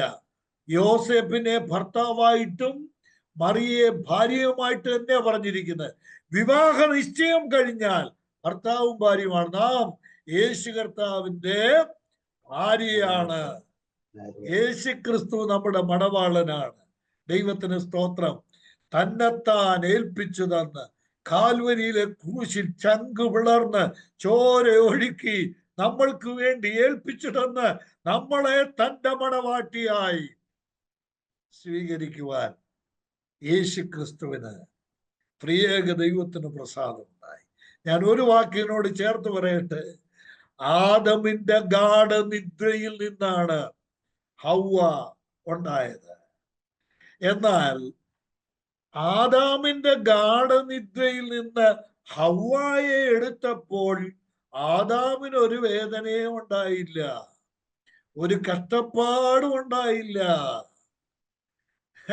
ദൈവം ഗാഢനിദ്ര വരുത്തി എന്ന് പറഞ്ഞാൽ അനസ്തേഷ്യ നൽകിയാണ് ദൈവം ആ വാരിയൽ എടുത്തത്. എന്നാൽ കാൽവരിയിലെ കൊലമരത്തിൽ മരണത്തിന്റെ എല്ലാ വേദനകളും അനുഭവിച്ച്, നരകത്തിന്റെ എല്ലാ വേദനയും അനുഭവിച്ച് എന്നെയും നിങ്ങളെയും മണവാട്ടിയായി സമ്പാദിക്കുവാൻ യേശു കർത്താവിന് പ്രസാദം. ഇതാണ് ക്രിസ്തുവിന്റെ മണവാട്ടി. ഞാൻ ഇനി 3-ാമത്തെ റെഫറൻസ് കൂടെ പറഞ്ഞ് പോകട്ടെ. വെളിപാട് പുസ്തകം 19-ാം അധ്യായത്തിന്റെ 7-ാം വാക്യം. നാം സന്തോഷിച്ച് ഉല്ലസിച്ച് നാം സന്തോഷിച്ചുല്ലസിച്ച് അവന് മഹത്വം കൊടുക്കണം. എന്താ കാരണം? എന്താ? കുഞ്ഞാടിന്റെ കല്യാണം വന്നുവല്ലോ, അവന്റെ കാന്തയും തന്നെത്താൻ സ്തോത്രം ഒരുക്കിയിരിക്കുന്നു. ഈ വിവാഹ നിശ്ചയം ചെയ്യപ്പെട്ട മണവാട്ടിയെ സ്വീകരിക്കുവാനായി നമ്മുടെ മണവാളൻ വരാറായി. ആ കല്യാണം നടക്കാൻ പോവുകയാണ്. ഇതാണ് യോഹന്നാൻ സ്നാപകൻ പറഞ്ഞതിന്റെ സാരസംഗ്രഹം, മണവാട്ടിയുള്ളവൻ മണവാളനാണ്. സ്തോത്രം. ആ മണവാട്ടിയെ നേടാൻ വേണ്ടിയാണ് അവൻ വന്നത്. അവൻ അപ്പുറത്ത് സ്നാനപ്പെടുത്തുന്നുണ്ടല്ലോ. അതെന്തിനാന്നറിയാമോ? അവനൊരു മണവാട്ടിയെ വേണം. ഈ മണവാളന് ഒരു മണവാട്ടിയെ സമ്പാദിക്കാൻ വേണ്ടിയാണ് അവൻ ആ ദൗത്യം ചെയ്യുന്നത്. കേവല സ്നാനം മാത്രമല്ല, തുടർന്ന് ഇനിയും നടക്കാൻ പോകുന്നതേ ഉള്ളൂ. ഞാന് ഒരു വലിയ സത്യം അവിടെ ഓർമ്മിപ്പിക്കേണ്ടിയിരിക്കുന്നു. എന്താ? യോഹന്നാൻ സ്നാപകനാണ് യേശുവിനെ ചൂണ്ടിപ്പറഞ്ഞത്. ഇതാ ലോകത്തിന്റെ പാപം ചുമക്കുന്ന ദൈവത്തിന്റെ കുഞ്ഞാട്. ആ കുഞ്ഞാടാണ് ക്രൂശിൽ അറുക്കപ്പെട്ടത്. ആ കുഞ്ഞാടാണ്, ദൈവത്തിന് സ്തോത്രം, കുഞ്ഞാടിന്റെ കല്യാണവും വന്നുവല്ലോ. ആ കുഞ്ഞാടാണ് ഇനി കല്യാണം കഴിക്കാൻ പോകുന്നത്. അത് നമ്മൾ നേരത്തെ ചിന്തിച്ച ഒരു കാര്യമായതുകൊണ്ട് ഞാൻ മുന്നോട്ട് പോകട്ടെ. അപ്പോൾ മണവാട്ടിയുള്ള മണവാളനാണ് കർത്താവായ യേശു ക്രിസ്തു. ഇനിയും അതേ വാക്യത്തിൽ തന്നെ 29-ാം വാക്യത്തില് മറ്റൊരു കാര്യം നോക്കിയേ. അടുത്ത് പറയുകയാണ് മണവാളന്റെ സ്നേഹിതൻ. ഇവിടെ മണവാളനുണ്ട്, മണവാട്ടിയുണ്ട്, മണവാളന്റെ സ്നേഹിതൻ. സ്തോത്രം. ഞാൻ ചുമ്മാതെ സ്തോത്രം പറയുന്ന എല്ലാവർക്കും അറിയാമല്ലോ. സ്തോത്രം പറഞ്ഞതിന് ഒരു കാരണമുണ്ട്. എന്താണെന്നറിയാമോ? യോഹന്നാൻ സ്നാപകൻ ഉൾപ്പെടെ ലോകം കണ്ട ഉന്നത ശീർഷരായ പഴയ നിയമത്തിലെ ഏതു വലിയ ആളും യേശുക്രിസ്തുവിന്റെ മണവാട്ടിയല്ല. ആ മണവാട്ടിയുടെ പദത്തിലേക്ക്, സ്തോത്രം, പഴയ നിയമ കാലഘട്ടത്തിലെ ന്യായപ്രമാണ യുഗത്തിലെ ഒരാൾക്കും അവകാശമില്ല. അവരെല്ലാം മണവാളന്റെ സ്നേഹിതന്മാരാണ്. ന്യായപ്രമാണ വിശ്വാസികളെല്ലാവരും തന്നെ മണവാട്ടിയല്ല, യേശുക്രിസ്തുവിന്റെ മണവാട്ടിയല്ല, യേശുക്രിസ്തുവിന്റെ സ്നേഹിതന്മാരാണ്. മണവാളന്റെ സ്നേഹിതന്മാരാണ്. യഥാർത്ഥ സ്നേഹിതന്മാര് ഈ മണവാളന്റെ സ്വരം കേട്ടിട്ട്, ഈ മണവാളന്റെ ശബ്ദം കേട്ടിട്ട്, നാദം കേട്ടിട്ട് അവർ സന്തോഷിക്കുകയും അവരുടെ സന്തോഷം പൂർണ്ണമാകുകയും ചെയ്യുക. യോഹന്നാൻ സ്നാപകൻ പറഞ്ഞതിന്റെ താല്പര്യം ഇതാണ്: എന്റെ ദൗത്യം പൂർത്തീകരിച്ചു. ഞാൻ ആർക്ക് വഴിയൊരുക്കാൻ വന്നോ അവനെ ഞാൻ എൻ്റെ കണ്ണുകൊണ്ട് കാണുകയാണ്. അവൻ, നോക്കണം, അവിടെ പറഞ്ഞിരിക്കുന്ന ഏറ്റവും പ്രധാനപ്പെട്ട സത്യങ്ങളാണ്. എന്താ? അവനാണ് ക്രിസ്തു, ഞാനല്ല ക്രിസ്തു. അവന് വഴിയൊരുക്കാൻ വന്നവനാണ് ഞാൻ. അവൻ മണവാളനാണ്. ഞാൻ ആ മണവാളനായ മിശിഹായുടെ സ്നേഹിതൻ മാത്രമാണ്. നമ്മൾക്ക് ഈ ഭാഗത്തോട് ചേർത്ത് ചിന്തിക്കാൻ പോകുന്ന ഒരു കാര്യം കൂടെ, ചിന്തിക്കേണ്ട ഒരു കാര്യം കൂടെ ഞാനൊന്ന് പങ്കിടാനായിട്ട് ആഗ്രഹിക്കുകയാണ്. ഇത് പറഞ്ഞിട്ട് യോഹന്നാൻ സ്നാപകൻ പറഞ്ഞ വാചകം നോക്കി, 30-ാം വാക്യം. എന്താ? അവൻ വളരണം, ഞാനോ കുറയണമെന്ന് ഉത്തരം പറഞ്ഞു. ഹല്ലേലൂയ. എന്റെ ദൈവത്തിന് സ്തോത്രം, എന്റെ ദൈവത്തിന് സ്തോത്രം.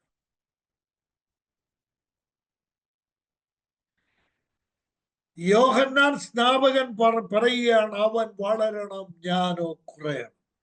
ഈ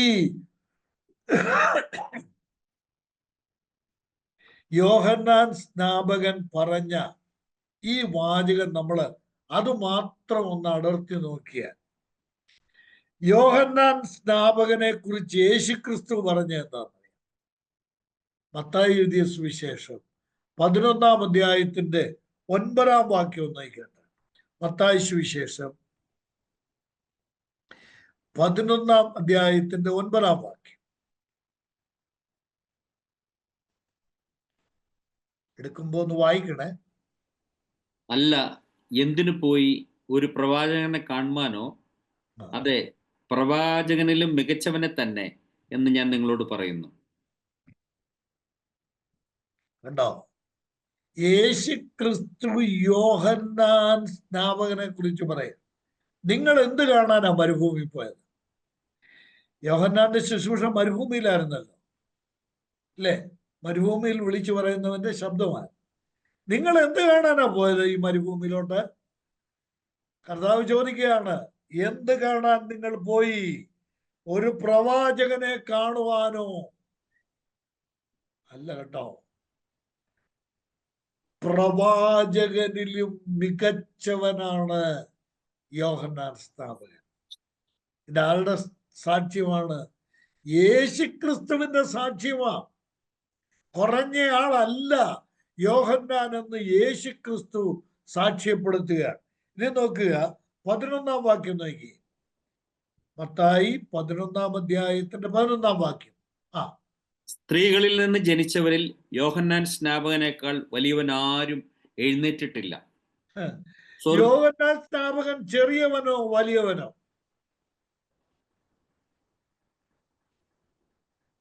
കണ്ടോ? യോഹന്നാൻ സ്നാപകൻ ആരാ? സ്ത്രീകളിൽ നിന്ന് ജനിച്ചവരിൽ യോഹന്നാനേക്കാൾ വലിയവൻ ആരും ഉണ്ടായിട്ടില്ല. പല വേദഭാഗങ്ങൾ നമ്മൾ ചേർത്ത് വായിച്ചു. നിങ്ങളുടെ കയ്യിൽ കൺകോർഡൻസ് ഒക്കെ ഉണ്ടല്ലോ, അത് വെച്ച് നോക്കിക്കോ. സ്ത്രീകളിൽ നിന്ന് ജനിച്ചവരിൽ മാത്രമല്ല, യോഹന്നാൻ സ്നാപകനെ കുറിച്ച് കർത്താവ് പറയുന്നത്, വരുവാനുള്ള ഏലിയാവാണവൻ. അവനെ ചെറുതായി കാണരുത്, അവൻ വലിയവനാണ്. യോഹന്നാൻ സ്നാപകനെ കുറിച്ച് യേശു കർത്താവ് പറഞ്ഞു, അവൻ ജ്വലിച്ചു പ്രകാശിക്കുന്ന വിളക്കാണ്. ഞാൻ ചോദിക്കട്ടെ, ഇത്രയും വലിയ സാക്ഷ്യം സ്വർഗത്തിൽ നിന്ന് ഭൂമിയിലേക്ക് വന്ന സാക്ഷാൽ ദൈവമായ കർത്താവായ യേശു ക്രിസ്തുവിന്റെ അധരപുടങ്ങളിൽ നിന്നാണ് വീണത്. ആരെക്കുറിച്ചാണോ അത് പറഞ്ഞത്, ആ മനുഷ്യൻ പറയുകയാണ്, അവൻ വളരണം. ഞാൻ വലിയവനൊന്നുമല്ല, അവൻ വളരണം, ഞാനോ കുറയണം. യോഹന്നാൻ സ്നാപകൻ ഈ അധികാരം കിട്ടിയത് മനുഷ്യരിൽ നിന്നല്ല, ദൈവത്തിൽ നിന്ന് അധികാരം കിട്ടിയ, ദൈവത്താൽ അയക്കപ്പെട്ട, സ്നാനപ്പെടുത്താൻ വേണ്ടി അയച്ച മഹാപ്രവാചകനായിരുന്നു ദൈവത്തിന്റെ ദാസനായ യോഹന്നാൻ സ്നാപകൻ. ജനം ക്രിസ്തുവാണ്, മിശിഹയാണ് എന്ന് സംശയിച്ച ഒരു ദൈവദാസനാണ് യോഹന്നാൻ സ്നാപകൻ. ഞാൻ ഇതൊക്കെ പറയുന്നുണ്ട് എൻ്റെ ഹൃദയത്തിൽ നിന്ന് വലിയ സന്തോഷത്തോടെയാണ് പറയുന്നത്. എന്തുമാത്രം നിഗളിക്കാം, എന്തുമാത്രം പുകഴാം, എന്തുമാത്രം തന്നെ ഉയർത്താം.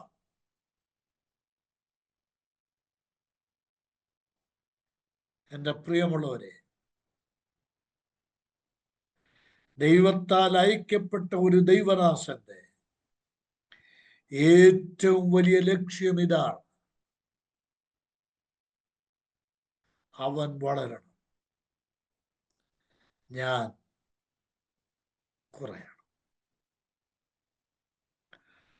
ഞാൻ എൻ്റെ കുടുംബത്തിലെ ദൈവത്തിന്റെ കൃപയാൽ എൻ്റെ പിതാവിൻ്റെയും എൻ്റെ മാതാവിൻ്റെയും കുടുംബത്തിൽ നിന്ന് പലരെയും കർത്താവ്, എൻ്റെ പിതാവിൻ്റെ കുടുംബമാണെങ്കിൽ ഉറച്ച യാക്കോബയ ഓർത്തഡോക്സ് പശ്ചാത്തലത്തിലുള്ള കുടുംബങ്ങളാണ്. അവരെയൊക്കെ ഒന്ന് ഇളക്കുക എന്ന് പറഞ്ഞാൽ വലിയ ബുദ്ധിമുട്ടുള്ള കാര്യമാണ്. എന്നാൽ ദൈവത്തിന്റെ കൃപയാൽ സുവിശേഷം അവരെ സന്ദർശിച്ച് പലരും ദൈവകൃപയിലേക്ക് വന്നിട്ടുണ്ട്. അവരിൽ ചിലരൊക്കെ കർത്താവിന്റെ വേല ചെയ്തു. എൻ്റെ മാതാവിന്റെ കുടുംബത്തിലും ദൈവം ചിലരെ വേർതിരിച്ചു. ഞാൻ നിൽക്കുന്ന സഭയിൽ, സഭാവിഭാഗത്തിൽ അല്ലെങ്കിലും അവരും കർത്താവിൻ്റെ വേല ചെയ്തു. ഈ കഴിഞ്ഞ ദിവസം ശനിയാഴ്ച ഞങ്ങളുടെ കുടുംബത്തിൽപ്പെട്ട ഒരു കുഞ്ഞിനെ, അവൻ തായ്ലാൻഡിലാണ് വർക്ക് ചെയ്യുന്നത്, അവനെ കണ്ടപ്പോ അവൻ എഴുന്നേറ്റ് നിന്ന് അവിടെ ഒരു ചെറിയ ഒരു 5 മിനിറ്റിൽ താഴെയുള്ള ഒരു ചെറിയ സന്ദേശം,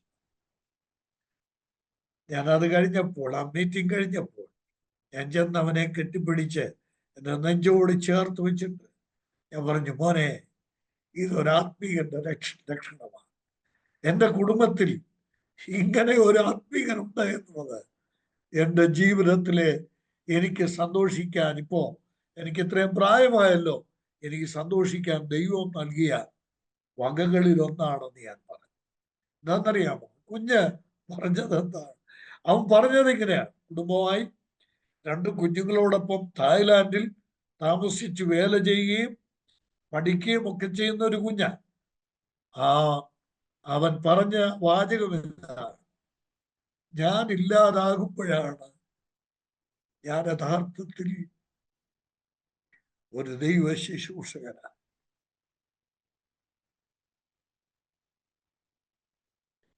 കേട്ടോ പ്രിയപ്പെട്ട, ഞാൻ പറഞ്ഞു, മോനെ, ഒരു വീക്ഷണമുള്ള ദർശനമുള്ള ഒരാളെ എൻ്റെ കുടുംബത്തിൽ കണ്ടപ്പോൾ എനിക്കുണ്ടായ സന്തോഷം ചെറുതല്ലെന്ന് പറഞ്ഞാണ് ഞാൻ ആ കുഞ്ഞിനെ കെട്ടിപ്പിടിച്ച് ഏറെ നേരം ചുംബനം ചെയ്ത് ഞങ്ങൾ അവിടെ നിന്നുപോയി. ദൈവത്തിന് സ്തോത്രം. ദൈവത്തിന് വേണ്ടത് ആത്മീകതയാണ്. ഒരാത്മീകന്റെ ഏറ്റവും വലിയ ലക്ഷണം അവൻ വളരണം, ഞാൻ കുറയണമെന്ന്. സ്തോത്രം. കേട്ടോ, ഞാനിവിടെ വിശദീകരിക്കാൻ സമയം എന്നെ അനുവദിക്കുന്നില്ല. ഞാനൊരു വേദഭാഗം പറയട്ടെ. ഫിലിപ്പിയർക്ക് എഴുതിയ ലേഖനം 3-ാം അധ്യായം. കർത്താവിന്റെ വേലയിൽ ഏർപ്പെടുന്ന ദൈവദാസന്മാരെല്ലാവരും ജീവിതത്തിൽ അനുഭവമാക്കേണ്ട ഒരു ഭാഗമാണ്. സ്തോത്രം. യോഹന്നാൻ സ്നാപകനോട് ചേർത്ത് നിർത്തി നമ്മളെ ഒന്ന് പരിശോധിക്കാൻ ഇതൊരു അവസരമായെന്ന്. യോഹന്നാനെ, നീ ഓടിയത് എന്തിനാണ്? നീ എന്തിനാ സംസാരിച്ചത്? നീ എന്തിനാ പ്രസംഗിച്ചത്? നീ എന്തിനാണ് സ്നാനപ്പെടുത്തിയത്? നീ എന്തിനാണ് വിശ്രമമില്ലാതെ മരുഭൂമിയിലും കാട്ടിലും മേട്ടിലും ഒക്കെ നീ സഞ്ചരിച്ചത്? ഉത്തരം ഒന്നേ ഉള്ളൂ, ഞാൻ ഇല്ലാതെയാകണം, ഞാൻ കുറയണം, അവൻ വളരണം, അവൻ വളരണം. ഫിലിപ്പിയർക്ക് എഴുതിയ ലേഖനം 3-ാം അധ്യായം നോക്കുക. അവിടെ പൗലോസ്ലീഹ തുടങ്ങുമ്പോൾ പറയുന്നത് തന്റെ കൊമ്പുയർത്തിക്കൊണ്ട് ചില കാര്യങ്ങളാണ്. താൻ കുറഞ്ഞ പുള്ളിയല്ലെന്നാണ് പറയുന്നത്. കണ്ടോ, 3-ാം അധ്യായം ആരംഭിക്കുമ്പോൾ താൻ പറയുകയാണ്, 4 മുതലുള്ള വാക്യങ്ങൾ, എനിക്ക് ജഡത്തിൽ പ്രശംസിക്കാനുണ്ടെന്നേ. എന്താ? 8-ാം നാളിൽ മറ്റുള്ളവരെക്കാൾ എല്ലാവരെക്കാളും അധികം എനിക്ക് പ്രശംസിക്കാനുണ്ട്. 8-ാം നാളിൽ പരിച്ഛേദനയേറ്റവൻ, ഇസ്രായേൽ ജാതിക്കാരൻ, ബെന്യാമീൻ ഗോത്രക്കാരൻ, എബ്രായരിൽ നിന്ന് ജനിച്ച എബ്രായൻ. നോക്കിയേ, ഞാനത് വായിച്ചു പോയാൽ സമയത്ത് അവസാനിപ്പിക്കണമല്ലോ. എന്തൊക്കെ പറയാനുണ്ട്? ഞാൻ ഈ രാത്രി ചോദിക്കട്ടെ, ഇതിലെന്തൊക്കെ നമുക്ക് എന്തെങ്കിലും അവകാശപ്പെടാറുണ്ടോ? ഇത്രയും അവകാശപ്പെടുവാൻ ഉള്ള ആ ദൈവദാസൻ പറയുകയാണ്, ഞാൻ കുറയണം, എൻ്റെ കർത്താവ് വളരണം, എനിക്ക് അവനിൽ ഇരിക്കണം, അവന്റെ മരണത്തോട് അനുരൂപപ്പെടണം, അവനെയും അവന്റെ പുനരുത്ഥാനത്തിന്റെ ശക്തിയെയും എനിക്ക് അനുഭവിച്ചറിയണം. ഇത്രയും വർഷമായില്ലേ പൗലോസേ നീ വേല തുടങ്ങിയിട്ട്? ഇത്രയും വർഷമായിട്ട് നീ യേശു കർത്താവിനോട് അനുരൂപപ്പെട്ടില്ലേ? സ്തോത്രം. താൻ പറയുകയാണ്, എനിക്ക് എൻ്റെ കർത്താവിനോട് അനുരൂപം. ഈ 13ഉം 14ഉം വാക്യങ്ങളൊക്കെ നമ്മൾ വായിക്കുകയും ചിന്തിക്കുകയും ഒക്കെ ചെയ്തിട്ടുണ്ടല്ലോ. പൗലോസ് പറയുകയാണ്, ഞാനൊന്നും ആയിട്ടില്ലെന്നേ, ഞാനൊന്നും പിടിച്ചു എന്ന്, ഞാൻ എന്തെങ്കിലും നേടിയെന്ന്, പിടിച്ചു എന്ന് ഞാൻ നിരൂപിക്കുന്നില്ല. ഇനി ഞാൻ പറയട്ടെ, ഒരു പിന്നെ രക്ഷിക്കപ്പെട്ടു, സ്നാനപ്പെട്ടു, ദൈവോർവയിലേക്ക് വന്നു, എവിടെയെങ്കിലും 2-3 കുറച്ച് ജനത്തിന്റെ ഇടയിൽ ഒരു അംഗീകാരമൊക്കെ കിട്ടിക്കഴിഞ്ഞാൽ പിന്നെ പർവ്വതം പോലങ്ങ് പെരുകയാണ് പലരും. എന്നാൽ ദീർഘവർഷങ്ങൾ കർത്താവിന് വേണ്ടി ഓടി അധ്വാനിച്ച ഈ ദൈവദാസൻ പറയുകയാണ്, ഞാൻ ഒന്നും നേടിയില്ല, ഞാൻ എങ്ങും എത്തിയില്ല, ഞാൻ പിടിച്ചിട്ടില്ല, ഞാൻ പിടിച്ചു കഴിഞ്ഞിട്ടില്ല.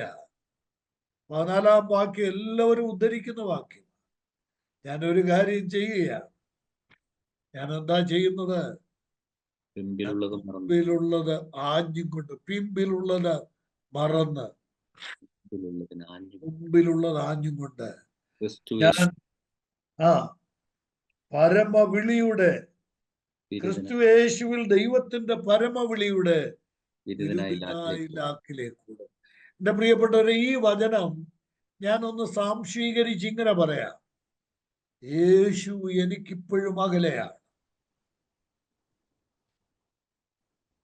യേശുവിനെ ഞാൻ നേടിയിട്ടില്ല. യേശുവാണ് എൻ്റെ ലക്ഷ്യം. ഞാനും യേശുവും എന്ന് ഒരേ ലെവലിലായിത്തീരുമോ? ഞങ്ങൾ എന്ന് മേർജ് ചെയ്യപ്പെടുമോ? ഞങ്ങൾ രണ്ടും എന്ന് ലയിച്ച് ഒന്നായിത്തീരുമോ? അന്നാണ് എൻ്റെ ലക്ഷ്യം പൂർത്തിയാവുക.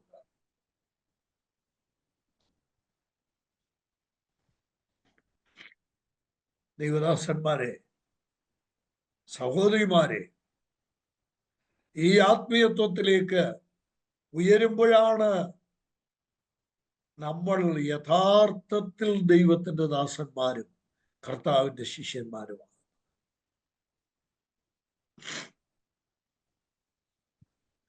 പറഞ്ഞു പൂർത്തീകരിക്കാൻ എനിക്ക് ബുദ്ധിമുട്ടുണ്ട്, എന്നൊക്കെ പറയുന്നുണ്ട്, വലിയ ബുദ്ധിമുട്ടുണ്ട്. ഗലാത്യർക്കെഴുതിയ ലേഖനം 2-ാം അധ്യായത്തിന്റെ 20-ാം വാക്യത്തിൽ പൗലോസ് പറഞ്ഞു, യോഹന്നാൻ സ്നാപകൻ പറഞ്ഞതിന്റെ മറ്റൊരു വേർഷനാണ് പൗലോസ് ഗലാത്യ ലേഖനം 2:20 പറഞ്ഞത്. ഞാൻ ക്രിസ്തുവിനോട് കൂടെ ക്രൂശിക്കപ്പെട്ടിരിക്കുന്നു. ഇനി ജീവിക്കുന്നത് ഞാനല്ല, ക്രിസ്തു അത്രേ എന്നിൽ ജീവിക്കുന്നു. ഞാൻ കുറയണം, അവൻ വളരണം എന്ന് പറഞ്ഞാൽ അതിന്റെ അർത്ഥം എന്താ? ഞാൻ മരിച്ചു, ഞാൻ ക്രൂശിക്കപ്പെട്ടു, ഞാൻ ഇനിയില്ല, ഞാനില്ല, എന്റെ കർത്താവ് ജീവിക്കും. ഇവിടെയാണ് ഒരു ദൈവദാസൻ തന്റെ ശുശ്രൂഷയിൽ ദൈവത്താൽ മഹത്വപ്പെടുന്നത്. കേട്ടോ, നമുക്ക് ഇന്നത്തെ ഈ ക്ലാസ് ഞാനിപ്പോൾ ഈ വചനം കൊണ്ട് അവസാനിപ്പിക്കുകയാണ്. സമയത്തിന് മുമ്പ് തന്നെ നിർത്തുകയാണ്. കാര്യം അടുത്ത് വരുന്നത് വേറൊരു സെക്ഷൻ ആയതുകൊണ്ട് ഞാനിവിടെ അവസാനിപ്പിക്കുമ്പോൾ ദൈവമക്കളോട് ഒരു തീരുമാനത്തിലേക്കും ഒരു സമർപ്പണത്തിലേക്കും നമ്മൾ വരാനുള്ള ഒരു സന്ദർഭമാക്കിക്കൊണ്ട് ഞാനിത് ഇപ്പോൾ ഇവിടെ അവസാനിപ്പിക്കുക. നമ്മൾ ഓടുന്നുണ്ട്, നമ്മൾ അധ്വാനിക്കുന്നുണ്ട്, ഒരുപാട് പ്രവർത്തനങ്ങൾ ചെയ്യുന്നുണ്ട്.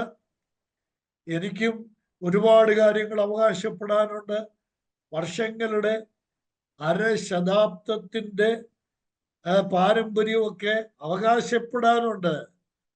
പക്ഷേ എൻ്റെ ജീവിതത്തിൽ എൻ്റെ ലക്ഷ്യം എൻ്റെ കർത്താവ് വളരുകയും ഞാൻ കുറയും. അല്ലെങ്കിൽ എൻ്റെ പ്രിയ കുഞ്ഞു പറഞ്ഞതുപോലെ കഴിഞ്ഞ ദിവസം, ഞാനില്ലാതെയാകുകയും കർത്താവായ യേശു പ്രദർശിപ്പിക്കപ്പെടുകയും ചെയ്യുമ്പോഴാണ് അച്ചായ ഞാനൊരു ആത്മീകനാകുന്നത് എന്നെൻ്റെ കുഞ്ഞെന്നോട് പറഞ്ഞ ആ വാചകം ഞാനിവിടെ ആവർത്തിക്കുക.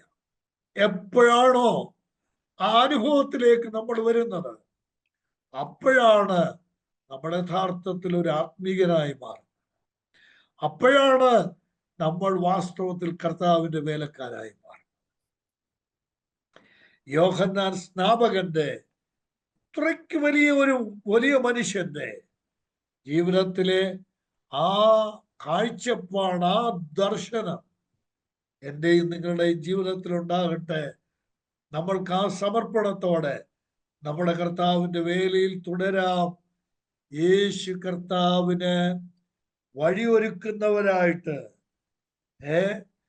ഇവിടെ യോഹന്നാൻ സ്നാപകൻ പറഞ്ഞതുപോലെ കർത്താവിന് മുമ്പായി, ക്രിസ്തുവിന് മുമ്പായി അയക്കപ്പെട്ടവനാണ് ഞാൻ. ആരുടെ മുമ്പിൽ ചെന്നാലും എന്നെ കർത്താവ് അയച്ചതാണ്.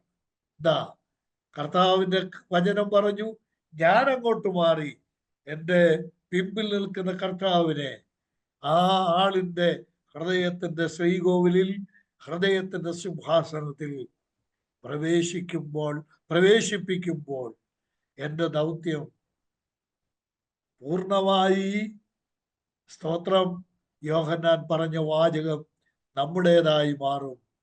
എൻ്റെ സന്തോഷം പൂർണ്ണമായി തിരിയാണ്. ഞാൻ ഇത് കണ്ട് സന്തോഷിക്കുകയാണ്. കർത്താവ് നമ്മെ സഹായിക്കട്ടെ. ഒരു നല്ല സമർപ്പണത്തിൻ്റെ രാത്രിയായി ഇന്നത്തെ ക്ലാസ് രൂപാന്തരപ്പെടട്ടെ. കർത്താവിന്റെ നാമം മഹത്വപ്പെടട്ടെ.